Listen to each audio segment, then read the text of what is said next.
Hello guys, let's start news today. 7th नवंबर की news है and let's see. Failure to Supreme Court की news आई है that rules are that failure to supply written grounds on arrest renders to the arrest illegal.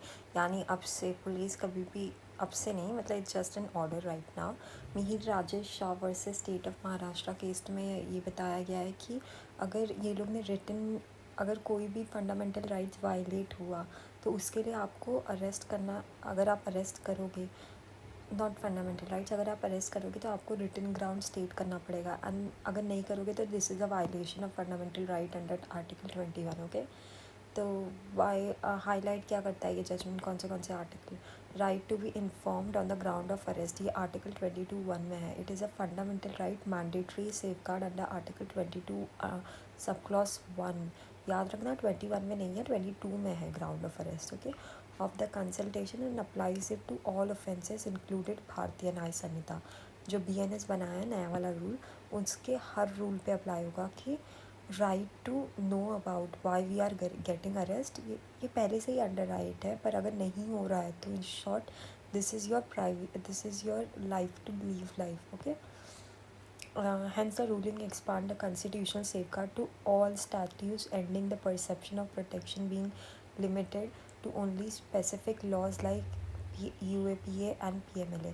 ये protection जहाँ पे right to inform या फिर ground of arrest नहीं बताया जाता है वो सिर्फ UAPA और PMLA एक्ट के अंदर है. ठीक है, एक्सेप्शनल सर्कमस्टांसेस और देखते हैं. In case when it is not possible to supply a written ground immediately, the ground could be conveyed orally. हाँ, अगर रिटन नोटिस जल्दी नहीं दे पाए और सही में ग्रीवियंस किया है बहुत अरेस्ट, तो इमीडिएट अरेस्ट तो चाहिए रहता है, तो उस केस में आप ओरली डिक्लेयर कर सकते हो.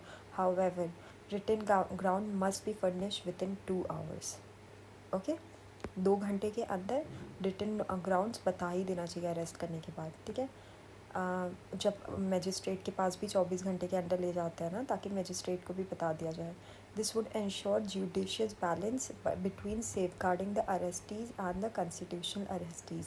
Middle part, see how middle part are be find, ये बैलेंस करेगा बिटवीन द अरेस्टीज के फंडामेंटल राइट्स के भी, कॉन्स्टिट्यूशनल राइट्स के भी, कि 22(1) में उनको right to know about the grounds, जो कि इनको रिटर्न भी मिल गया 2 घंटे के अंदर, और फिर जुडिशियल बैलेंस भी कर लेगा. Article 21. No person shall be deprived of his life or person except according to the procedure of law. जो प्रोसीजर ऑफ लॉ बोलती इस्टेब्लिश बाय लॉ, अगर वो बोलती है, जो भी वो बोलती है उस बेसिस के अलावा और कोई भी चीज़ों के अलावा अब किसी पर्सन का लाइफ नहीं लिया जा सकता. ठीक है, आर्टिकल 22.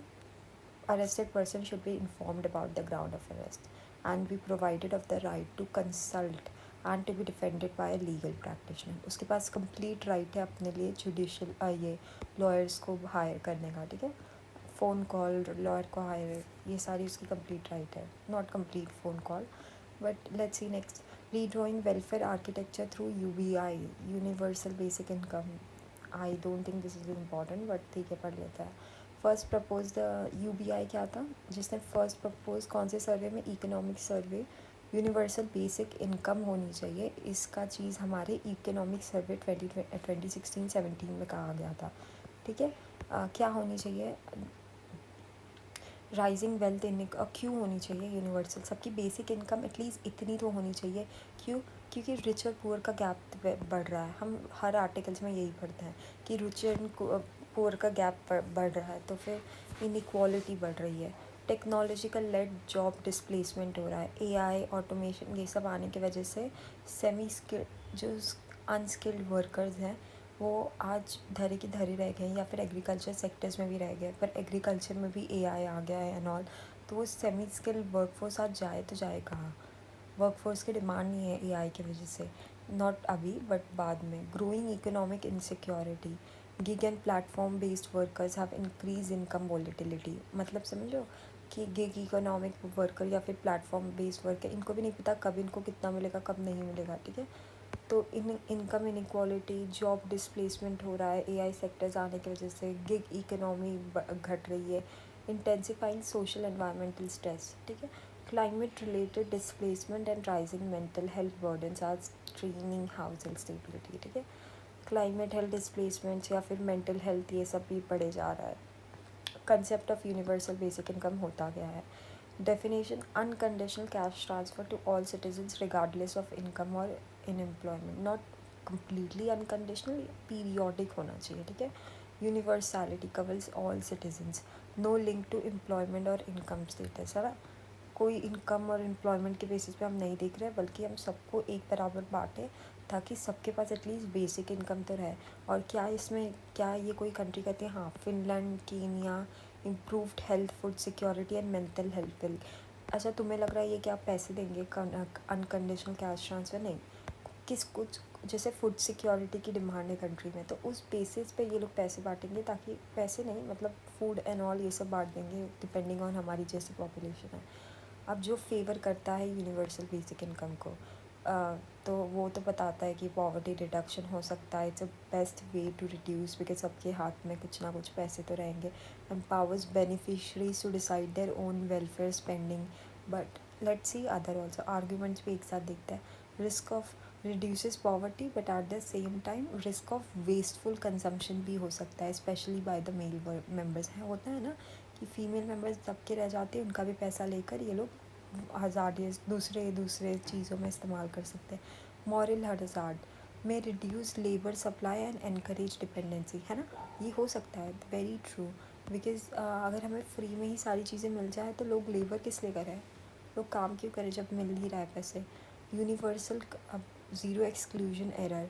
यहाँ पे जब हम यूनिवर्सल कोई चीज़ कर सकते हैं तो इंश्योर कि पुअर पर्सन की लेफ्ट ही ना हो, कोई पर्सन ना लेफ्ट हो. बट इधर जेंडर डिस्पैरिटी हम देख लेंगे कि मेन में कंट्रोल कैश, वुमेन में गेट लेस स्पेंडिंग. होता है ना. शॉक प्रोटेक्शन को provides a safety net against income, health and life stock. Universal basic income की वजह से सारी चीज़ें ऑलमोस्ट सोशल कंडीशंस बेटर हो सकती हैं.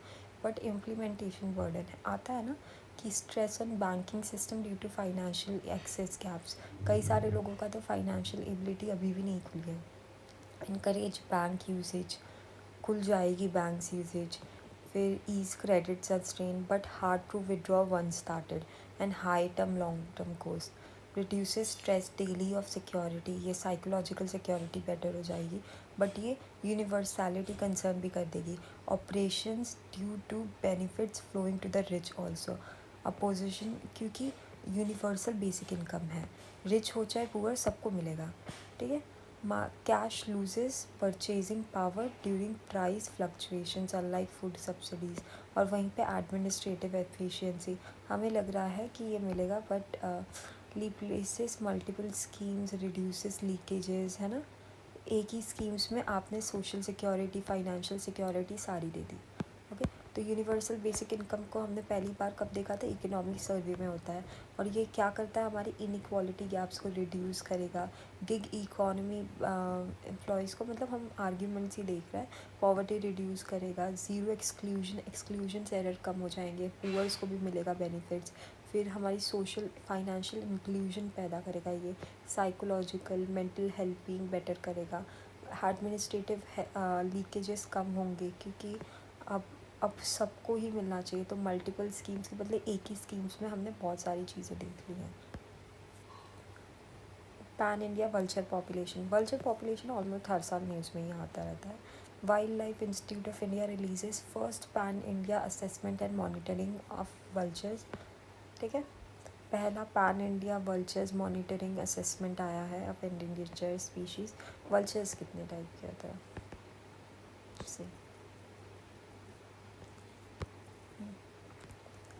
सी हमारे कंट्री में कैसे कैसे वल्चर्स रखे हैं. 1 2 3 4 5 6 7 8 9 टाइप ऑफ वल्चर्स हम देख रहे हैं. एक है स्लेंडर बिल्ड वल्चर्स, एक है इंडियन वल्चर्स जो कि क्रिटिकली एंडेंजर्ड है. ठीक है. सारे ही क्रिटिकली एंडेंजर्ड होंगे. सिर्फ 3 नियर थ्रेटेंड है. तो हिमालय वाला थ्रेटेंड है, जो ऊपर है वो थ्रेटेंड है. सिनेरस वल्चर थ्रेटेंड है. बियर्डेड वल्चर थ्रेटेंड है. बियर्डेड वल्चर न्यूज़ में मैंने एग्ज़ाम्स में देखा है. White Trump vulture, slender billed red headed vulture, Griffin vulture. ठीक है.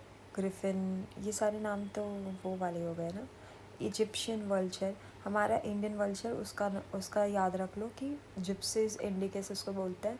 जिप्स इंडिकेस, जिप्स सबका ये है. बट एनीवेज उसका उसका IUCN स्टेटस देख लो, क्रिटिकली एंडेंजर्ड है। The first nation wide assessment estimated breeding adult population focusing on 4 critically endangered species. हमारा फर्स्ट नेशन वाइड असेसमेंट आ गया है, breeding adult population focusing on 4 critically endangered species. कौन सी है? White rumped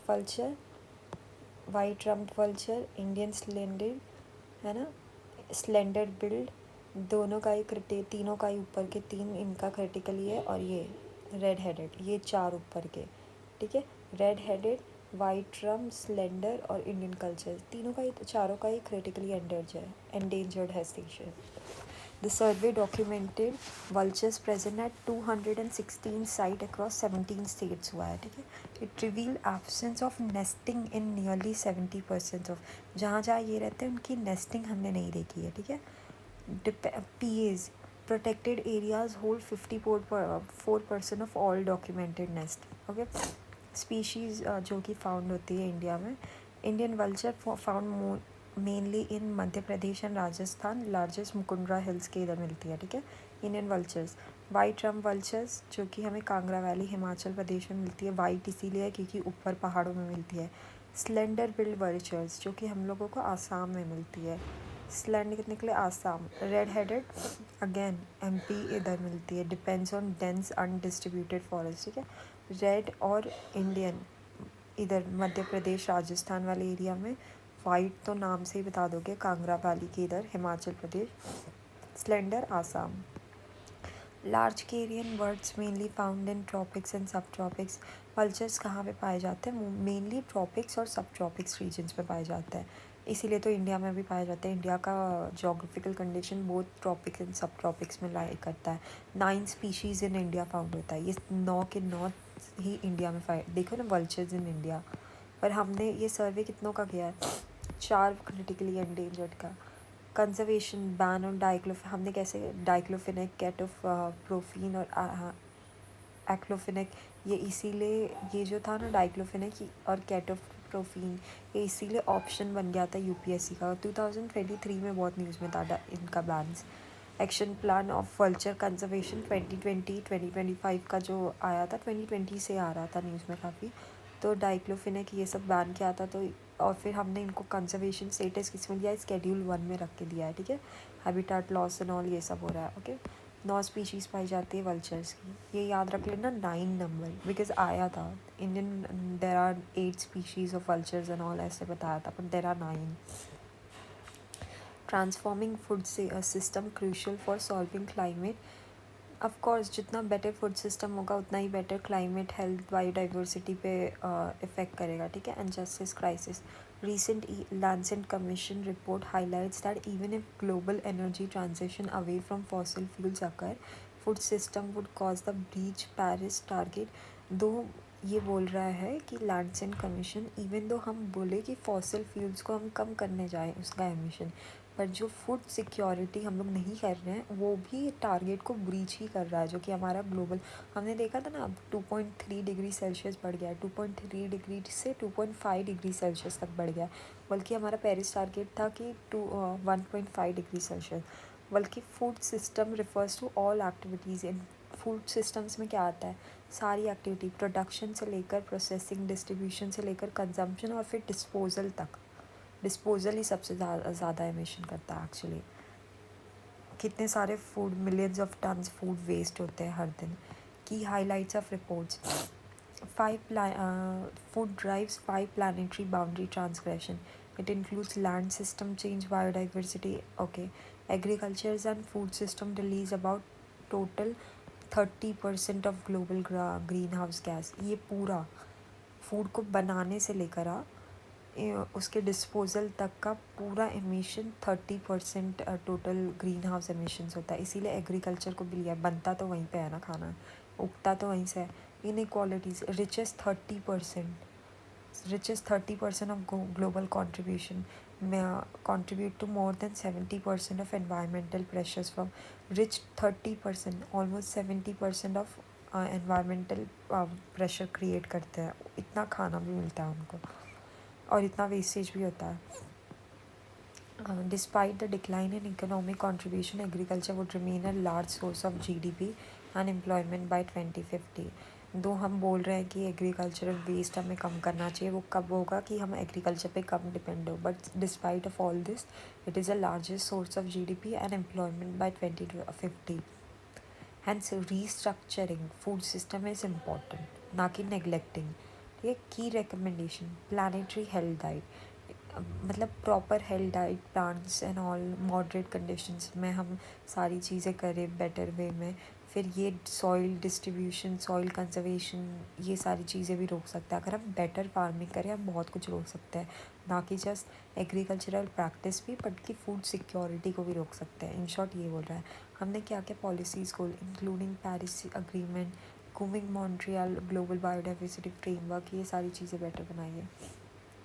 places in news, आज Peru news में है. Let's see. Peru की capital Lima. देख लो पेरू. लेट्स सी क्या, थोड़ा सा ये भी देख लेते हैं.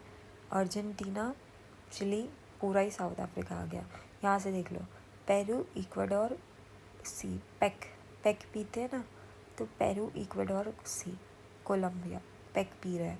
Peru, Ecuador, Colombia, Venezuela wine पी रहे हैं. ओके, पेक एंड वाइन पी रहे हैं. Peru, Ecuador, Colombia, Venezuela. Brazil, Bolivia, BBP. Brazil, Bolivia, Paraguay. इधर उरुग्वे है. पैराग्वे और उरुग्वे टच नहीं है. उरुग्वे एक लौती कंट्री है जिसमें अमेज़न, ये रॉकी एंडीज माउंटेन्स नहीं आती है. फिर पेरू के बाद चिली. चिली और पेक और वाइन और चिली, देखो कैसा कॉम्बिनेशन है. Argentina, Bolivia, Paraguay, Brazil. ठीक है, ब्राज़ील से अर्जेंटीना टच होता है. ऑलराइट. पेरू की कैपिटल लीमा है. लीमा में हम क्या हो रहा है, इंडिया पेरू का 9th राउंड चल रहा है ट्रेड नेगोशिएशन का. That is not important as of now. Peru is divided into 3 longitudinal regions, costa plain, sierra Andes. यहाँ से एंडीज हाईलैंड्स गुजरता है. अमेजोनियन रेनफॉल्स, ये रेन फॉरेस्ट रीजन्स के भी अंडर आता है. हाईएस्ट पीक कौन सा है, होसे करन. Lake Titicaca is important. Lake Titicaca shared with Bolivia world's highest navigable lake है. पता है ना, world highest navigable lake Titicaca है, जो कि साउथ अमेरिका पेरू में प्रेजेंट है. Peru has emerged India's third largest trading partner in Latin America and Caribbean region. Okay, Peru is key importer है of Peruvian gold and copper. हमें gold and copper देने का काम करता है. Peru is largely engaged in regional blocks. हमें क्या क्या important रखना है, not that important but map important था. and इसका capital Lima. and yeah, इधर लेक टिटिकाका है which is the highest shared with Bolivia. देखो ये बगल में लेक टिटिकाका है, इधर है ये रहा. वेट, ये जो बीच में लेक देख रहे हो तुम, ये पेरू एंड बोलीविया के बीच में लेक टिटिकाका है और वर्ल्ड का हाईएस्ट नेविगेबल लेक है. ये इम्पोर्टेंट है इसमें. ऑल्सो इन न्यूज़ अब देख लो. प्रधानमंत्री कौशल विकास योजना, कौशल मतलब स्किल के लिए, डेवलपमेंट के लिए जो दिया है. ब्लैक लिस्ट 178 ट्रेडिंग पार्टनर्स इसने अभी किया है. नॉट सो इम्पॉर्टेंट, हमें ये इम्पोर्टेंट रखना है. प्रधान कौशल विकास कब दिया गया, 2015 में. जब मोदी आए तो उसके 1 साल बाद ही उन्होंने विकास फैलाना शुरू कर दिया, तो 2015 में. ठीक है, ये किस लिए है, स्किल के लिए है, तो स्किल डेवलपमेंट. इसका 4th फेज़ चल रहा है अभी. 2015 से शुरू किया यार, 10 साल हो गए अभी इस साल. ठीक है. It include short term training भी है एंड स्पेशल प्रोजेक्ट्स भी है. और शॉर्ट टर्म ट्रेनिंग्स कौन प्रोवाइड करता है, national skill qualification framework. Then special attention to, हाँ दिस इज़ बेटर, आप इसमें लिख सकते हो सिक्योरिटी के पेपर में. Special attention to aspirational backward border and tribal left wing districts भी है. It is a flagship scheme for skill certification being launched to help Indian youth to take industry relevant skill. School में तो सिखाया नहीं जाता, इसलिए ये है. Anyways, 2015 याद रखना, मिनिस्ट्री ऑफ स्किल डेवलपमेंट. अब it has been a common scheme, छोटे मोटे एग्जाम में आता है. State of the climate update of COP30, कल भी हमने पढ़ा था. WMO ने रिलीज़ किया है state of climate update. 2025 is likely to become the second or third warmest year ever recorded. 2024 भी फर्स्ट सबसे ज़्यादा वार्मेस्ट रिकॉर्ड किया है, 2023 भी किया है, हर साल हो ही रहा है, हम वार्मेस्ट पे ही बढ़ रहे हैं. The last 11 years, including 2025, are the warmest 11 years in history. This shows we are not on track to meet the 5. तो यानी आप लिख सकते हो स्टेट ऑफ क्लाइमेट अपडेट जो आया है हमारा 2025 भी वार्मेस्ट ईयर बन के रह गया है. ठीक है. FAC रिकमेंडेशन ऑन वन संरक्षण एवं संवर्धन अधिनियम क्या है, 1980 का है. तो फॉरेस्ट एडवाइजरी कमेटी ने रेकमेंड किया है rationalisation and uniformisation in penal provisions, जो वन संरक्षण के लिए एवं संवर्धन के लिए, यानी अगर फॉरेस्ट के कोई भी चीज़ों के लिए डिस्प्यूट हो रही है या फिर कोई भी चीज़ जैसे कि पेड़ पौधे लोग ले के जा रहे हैं या फिर एनिमल्स को क्रूअल्टी मार रहे हैं, तो फिर हमें अपने फॉरेस्ट एक्ट्स को और मजबूत करना चाहिए, पीनल एक्ट्स को. Charge on equal extent on forest land involve in violation पे भी पीनल एक्ट अच्छे से लगना चाहिए. ठीक है. तो this is what they were talking about, not so important. Arbitration and conciliation act 1996, ये ईयर इम्पॉर्टेंट है. ठीक है. आर्बिट्रेशन एक्ट इंडिया में कब आया था, 1996 में आया था. सो एक्ट है. Supreme Court held that arbitral award could be scrapped if delay taints in decision making. ठीक है. As per Supreme Court, even though delay alone is not an independent ground to strike down an award, yet such delay can vitiate the award if it undermines its quality and reasoning and fairness. मतलब जो भी statement देगा, जो भी judgement provide करेगा, वो हम strike down कर सकते हैं अगर वो डिसीजन बहुत देर बाद आया है. ठीक है. आर्बिट्रेशन काउंसिल का. आर्बिट्रेशन काउंसिल कौन होता है, ये मिडिल मैन्स होता है ना. It seeks to consolidate and amend the law relating to domestic arbitration, international commercial arbitration. ठीक है. Based on United Nation commission of international model laws. हमने ये कैसे क्यों अडॉप्ट किया, क्योंकि हम इंटरनेशनल ट्रेड लॉ के पार्ट हैं. उस बेसिस पे हमने इधर आके इंटरनेशनल कंसिलिएशन एक्ट बना दिया. आगे नीचे से साइन करते हैं. Abraham Accords. US President confirmed that Kazakhstan would be a part of Abraham Accord. Abraham Accord क्या था, जिसके थ्रू इसराइल और मिडल ईस्ट की बातचीत करवाई थी ना. तो वही है इब्राहिम. अब कज़ाकिस्तान भी पार्ट बन गया है. What was Abraham Accord? Diffuse tension in Middle East by normalizing relations with Israel. मैंने कहा था ना कि इसराइल और सबकी टेंशन चल रही थी, तो इब्राहिम अकॉर्ड ट्रम्प जब आए थे तब साइन करवाए थे बगल वाली कंट्री से इसराइल के, ताकि स्टेबिलिटी मेंटेन रहे. तो अब और अरब नेशंस को ये ला रहे हैं, कज़ाकिस्तान से नॉल. Kazakhstan is a Central Asian named after biblical Ibrahim considered by both Jewish and Arabs. Ibrahim नाम क्यों पड़ा, both biblical, both Jewish and Arabs have a common brotherhood over this. ठीक है. Israel with UAE, Bahrain and Morocco. तो Ibrahim record कौन कौन sign किया था अकॉर्ड, IU, इसराइल और UAE तो साइन किए थे. बहरीन एंड मोरक्को भी था. बहरीन हमने एकदम पढ़ा था. बहरीन है कतर, बहरीन, फिर Kuwait, Bahrain, Qatar and UAE, ऐसे लाइन से कंट्री आती है. पर हमारी इसमें क्या है, UAE and Bahrain and Morocco, इन्होंने, और कज़ाकिस्तान भी अब पार्ट बन गया है. IBC एंड PMLA हमने कल ही देखा था. PMLA एंड IBC के कॉन्फ्लिक्ट्स के बीच में नॉट सो इम्पॉर्टेंट यार guys, not so important. Controller and auditor हमें यही पढ़ लेता है, इसका नेचर पढ़ लेता है. ये कॉन्स्टिट्यूशनल बॉडी है, आर्टिकल 148 में आती है. दिस इज़ इम्पॉर्टेंट आर्टिकल 148 में आती है कैग. ठीक है. Of the constitution by the president. और कैग को कौन अपॉइंट करता है, president. Warrant under the president's hand and seal.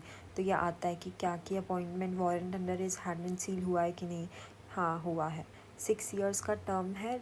Whoever reaches 65, अगर 65 पहले एज पहुंच गई है तो वो हो सकता है, या फिर 6 years तक टर्म है. Removal by president only and same procedures as the ground of supreme court जज, यानी पार्लियामेंट के थ्रू निकलेगा. the CAC salaries and all decided by parliament and cannot vary to his advantage. Administrative cost and all सारी charge on the consolidated fund of India. ये याद रख लो article 148 और appoint कैसे किया जाता है वारंट अंदर is hand and seal and 6 years or 65 years. Okay, thank you guys, let's meet tomorrow.